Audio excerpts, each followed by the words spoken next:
కీర్తనల్లో 102 చరణంలో రాత్రి మెలకువగా ఉండి ఇంటి మీద ఉన్న ఒంటి పిచ్చుక వలె ఉన్నాను అనే వాక్యం మనం చూస్తూ ఉన్నాం.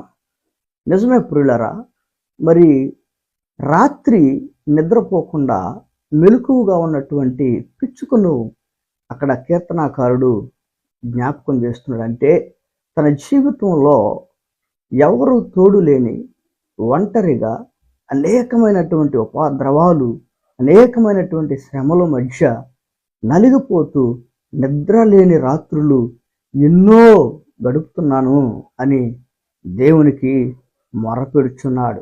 నిజమే ప్రియులారా, నీ జీవితంలో కూడా నీ శ్రమలలో, నీ భయంకరమైన పరిస్థితులలో, నీ కన్నీటి సమయంలో నీ వారే నీతో లేనటువంటి సందర్భాలు ఎన్నో ఉండవచ్చు.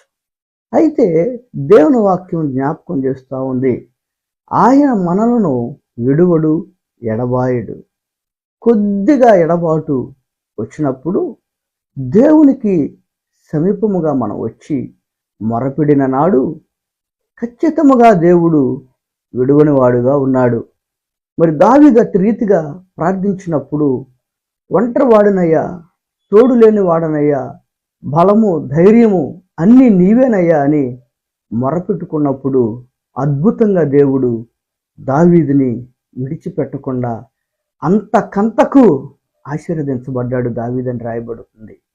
వీళ్ళందుకే నీ జీవితంలో నువ్వు ఎన్నోసార్లు చనిపోదాం అనుకున్నావేమో, ఈ జీవితం ఎందుకు అని అనుకుంటున్నావేమో, అయ్యో ఈ శ్రమల మధ్య నేను బ్రతకలేను, ఈ శ్రమలను నేను జయించలేనని నీవు నీ జీవితంలో నలిగిపోతూ నిరాశ నిస్పృహలో బంధించబడి ఉన్నావేమో.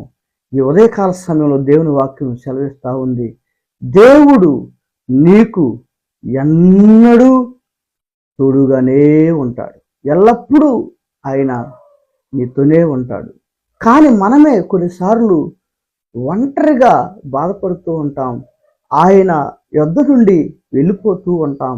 కాబట్టి ప్రియులారా, నువ్వు ఎంత శ్రమలో ఉన్నా, ఎంత వేదనలో ఉన్నా, నీ కుటుంబ పరిస్థితులు నీ ముందు నిలబడి నిన్ను ఎక్కిరిస్తున్నా జీవము కలిగిన దేవుని పాదాలు పట్టుకుని గొప్ప జయాన్ని నీవు నీ జీవితంలో చూడాలని దేవుడు ఆశిస్తున్నాడు. ఈ ఉదయ కాలంలో ఈ వాక్యం అనేక మందికి ఆశీర్వాదకంగా ఉంటుంది. దేవుడు గొప్ప కార్యాలు జరిగించుడు గాక. ఆమేన్.